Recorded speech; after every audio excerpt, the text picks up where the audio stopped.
Hello everyone. Today we will see the resonance in AC circuit, especially series resonance. So for that we will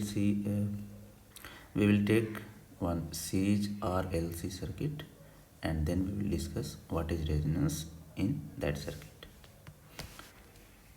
सबसे पहले हम इसका definition देख लेते हैं कि क्या होता है, कब होता है सीरीज रेजोनेंस। उससे पहले एक सर्किट बना लें।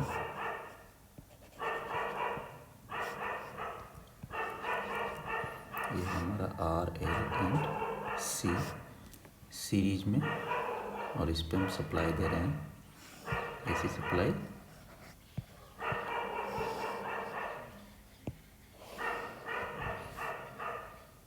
जिसका वोल्टेज है V और फ्रीक्वेंसी है F, है ना, और ये वेरिएबल है। This is resistance, inductance and capacitance. Current इसमें फ्लो करेगा।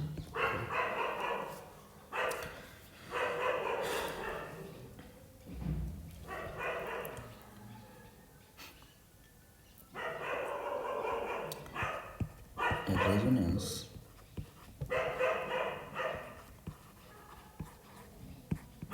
is a phenomena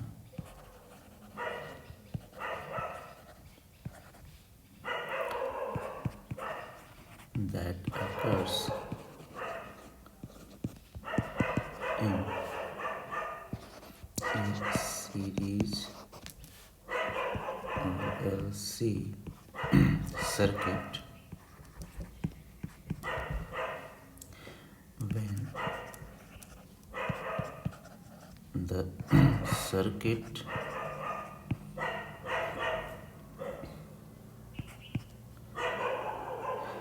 when the circuit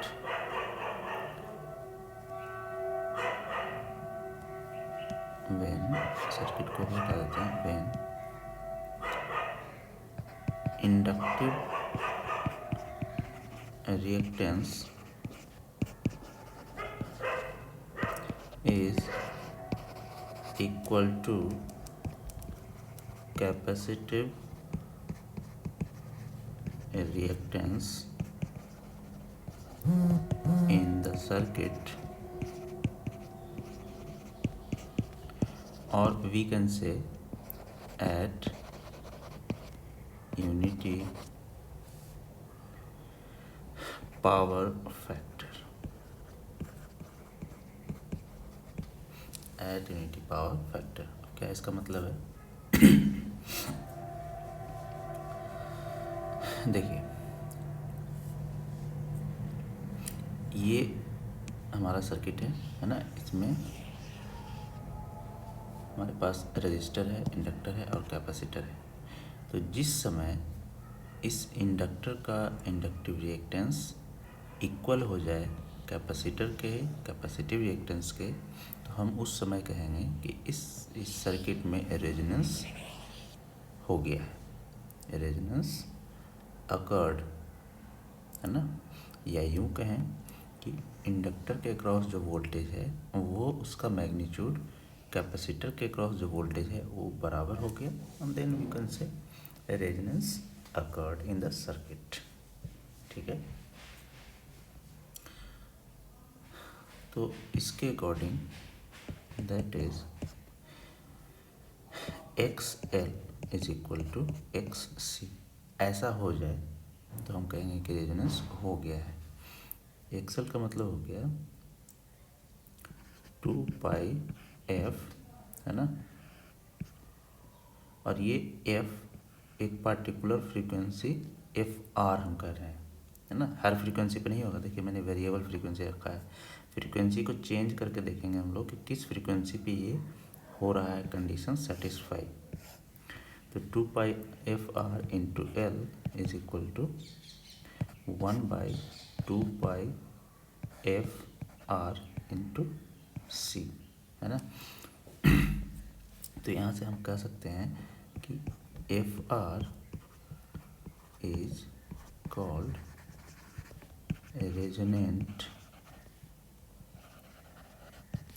frequency at which resonance occurred।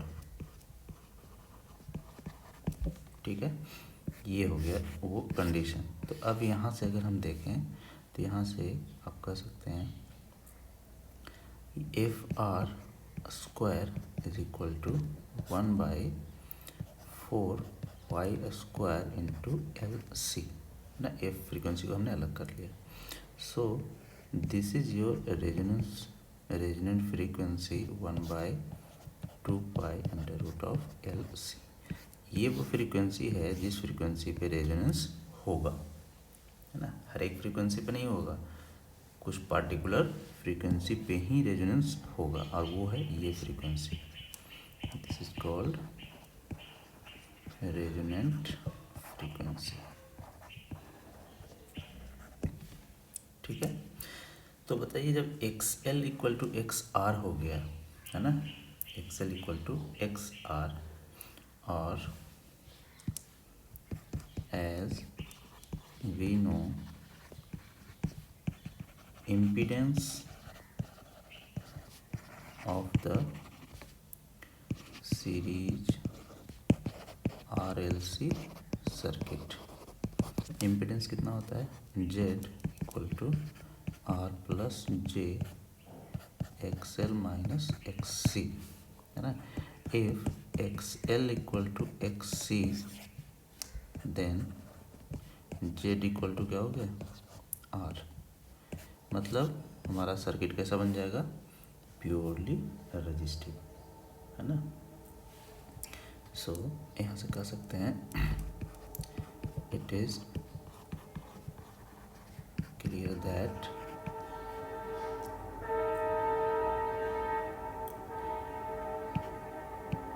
In case of resonance, जब रेजोनेंस होगा देन सर्किट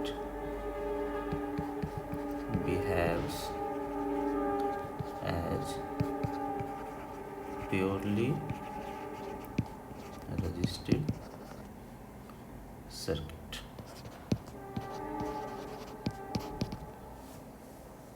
है ना। ये तभी होगा जब रेजोनेंस होगा। तो हम सीरीज रेजोनेंस की ही बात कर रहे हैं, है ना।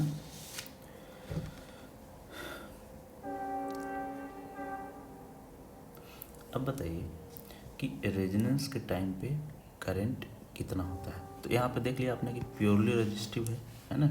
तो for purely resistive circuit power factor कितना होता है, purely resistive circuit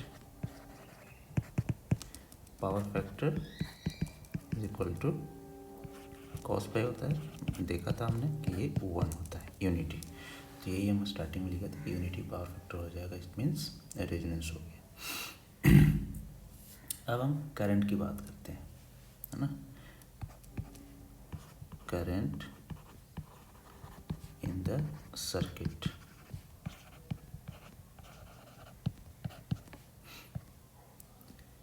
at resonance, है ना। रेजोनेंस के होने के बाद करंट सर्किट में कितना होगा। तो पहले तो देखिए कि करंट का एक फॉर्मूला होता है I इक्वल टू V/Z, अगर हम मैग्नीट्यूड की बात करें, है ना। ये अगर नॉर्मल करंट की बात करें, नॉर्मली V/Z का वैल्यू क्या होता था, R² plus XL minus XC square, है ना। अब देखिए कि अगर ये जीरो नहीं था, है ना, ये नॉन जीरो था, तब R² में कुछ ऐड होकर हमें वैल्यू मिल रहा था। तो ये वाला टर्म जो है ये कुछ वैल्यू था जो R से ज़्यादा था, है ना। तो करंट का वैल्यू इतना है। और एट रेजोनेंस, इसको हम सपोज IR कहती है, रेजोनेंस करें तो ये भी होगा V/Z, बट Z का वैल्यू कितना होगा, सिर्फ R होगा।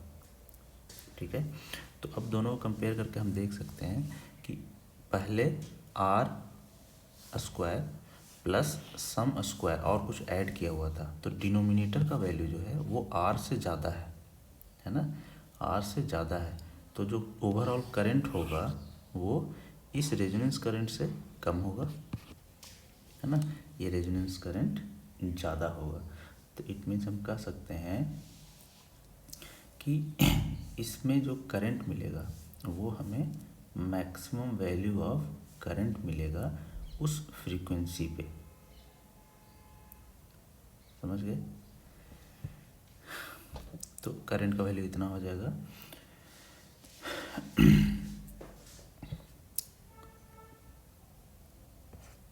इसको लिख सकते हैं current will be maximum at frequency F R, है ना, एफ आर कहने का मतलब रेजोनेंस फ्रीक्वेंसी, ठीक है।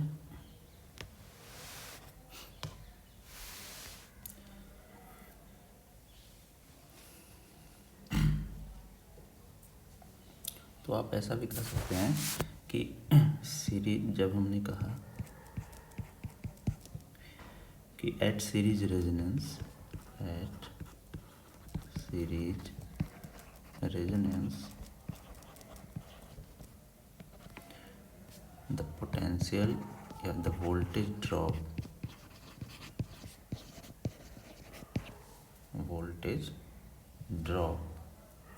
across L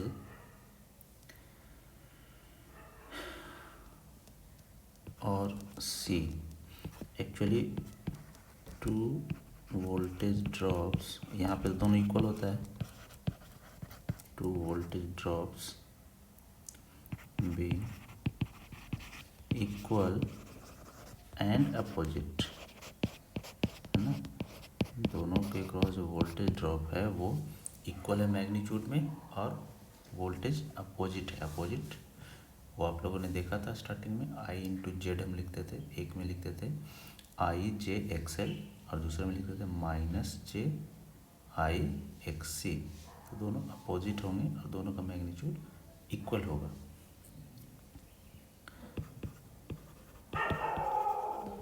builds up to a value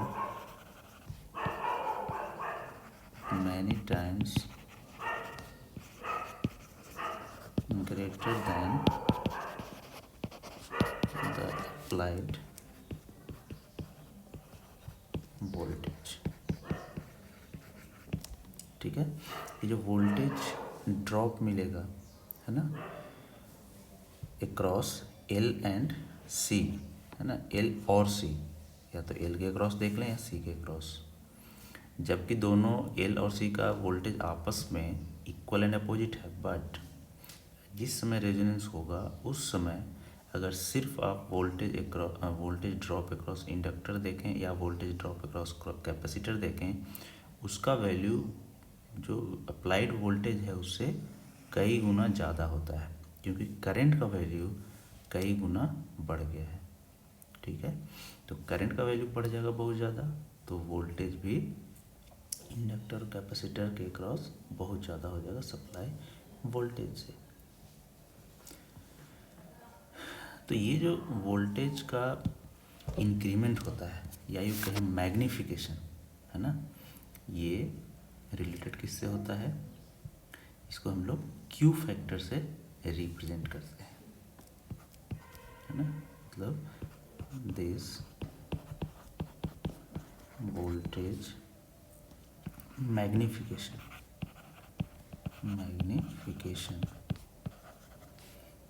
produced by a resonance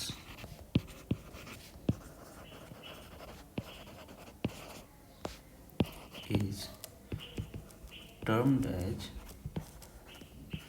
Q factor, है ना, इसको क्वालिटी फैक्टर कहते हैं, quality factor of series resonant circuit, ठीक है। तो क्यू फैक्टर जो हम यहाँ डिफाइन करते हैं, क्यू फैक्टर वो होता है वोल्टेज अक्रॉस एल और सी, दोनों में से कोई एक ले लेंगे, डिवाइडेड बाय अप्लाइड वोल्टेज,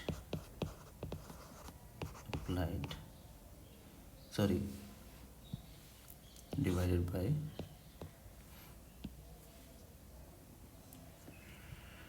आप ऐसा कहें वोल्टेज अक्रॉस आर,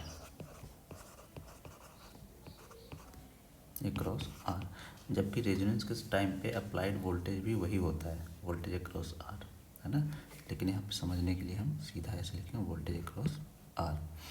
तो इसको क्या लिखेंगे, वोल्टेज अक्रॉस इंडक्टर, इंडक्टर के अक्रॉस वोल्टेज कितना होगा रेजोनेंस के टाइम पे, I R into XL divided by voltage across R, I R into R, है ना।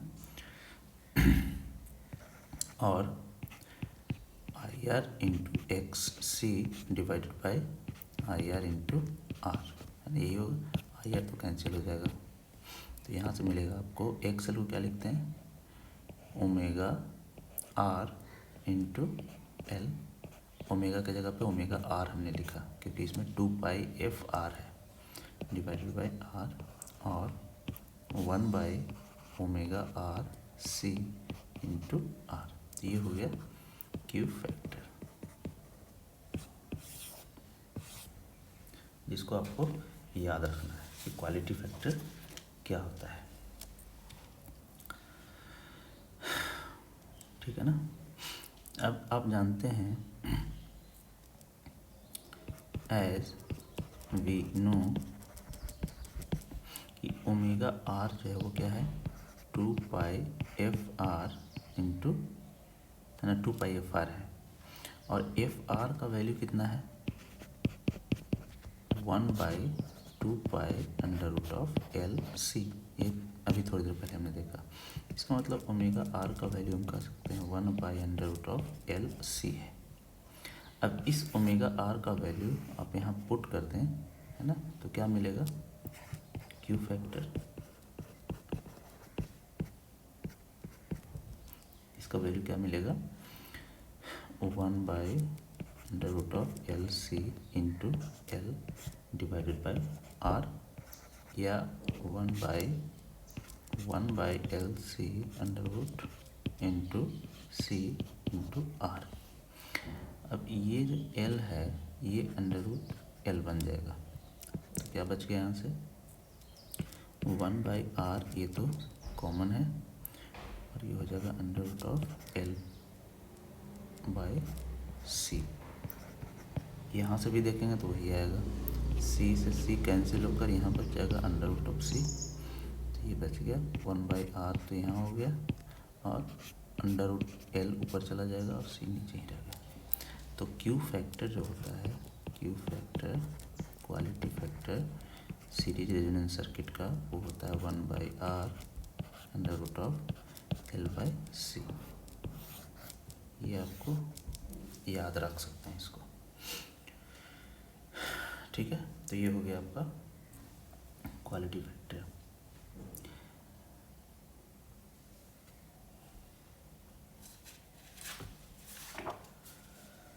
अब अगर हम करंट की बात करें, है ना, करंट जो भी थोड़ी देर पहले हमने देखा था, तो हम बात करते हैं रेजोनेंस कर्व की, रेजोनेंस कर्व, ठीक है। ये होता है curve between current and frequency, current और फ्रीक्वेंसी के बीच का ये कर्व होता है। एज वी नो, जो करंट है वो कितना है V divided by under root of R square plus X L minus X C square, है ना। तो इसका जब कर्व हम बनाते हैं तो ये कर्व आता है इस तरह से।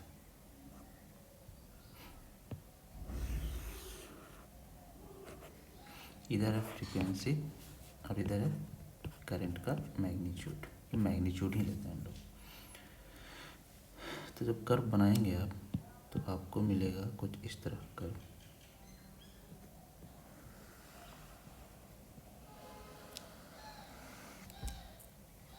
ठीक है, ये कर्व मिलेगा। और थोड़ा अच्छे से अगर बना सकते हैं तो इसको बना सकते हैं।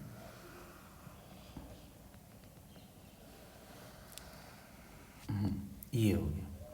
अभी जो पीक मिल रहा है, जो पीक आप देख रहे हैं, है ना, ये पीक वैल्यू ऑफ करंट है, मतलब maximum value of current I max. ये जिस फ्रीक्वेंसी पे मिलता है वो फ्रीक्वेंसी ही कहलाता है रेजोनेंट फ्रीक्वेंसी। यही है रेजोनेंट फ्रीक्वेंसी। ठीक है, अब रेजोनेंट फ्रीक्वेंसी से कम रहेंगे, है ना, तो सर्किट का बिहेवियर कुछ और रहेगा। रेजोनेंट फ्रीक्वेंसी से ज़्यादा होंगे तो सर्किट का बिहेवियर कुछ डिफरेंट होगा, है ना। रेजोनेंट फ्रीक्वेंसी से कम और रेजोनेंट फ्रीक्वेंसी से ज़्यादा, ये वाला पार्ट है ना। तो ये हो गया। तो एक फ्रीक्वेंसी पे हमने बात कर लिया कि मैक्सिमम करंट उस समय मिलेगा। अब इन केस ऑफ, कैसा case, F frequency less than F R. अगर फ्रीक्वेंसी का वैल्यू रेजोनेंट फ्रीक्वेंसी से कम है, मतलब इधर की बात कर रहे हैं, है ना, इस साइड का जो पार्ट होगा उस समय क्या होगा। तो देखिए फ्रीक्वेंसी कम है, इसका मतलब इसका ओमेगा का वैल्यू भी कम है ना।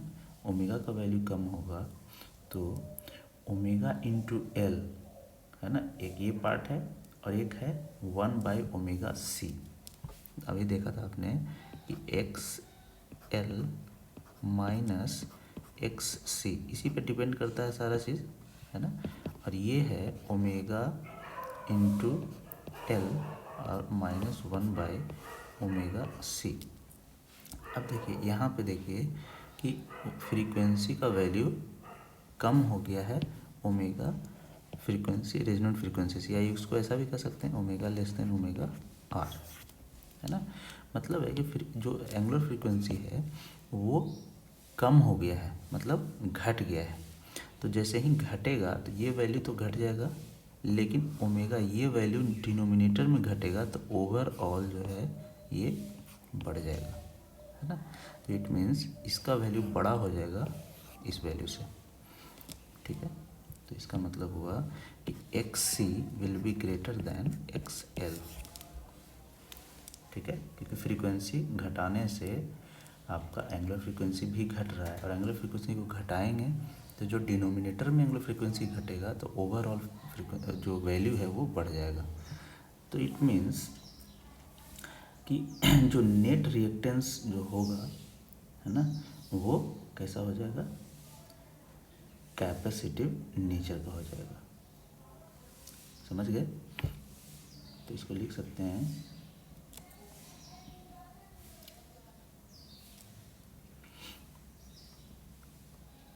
इन दिस केस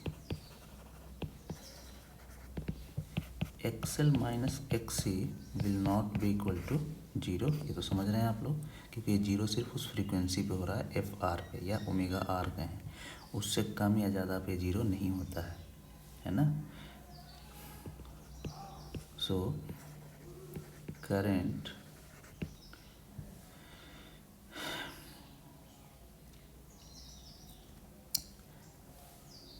का वैल्यू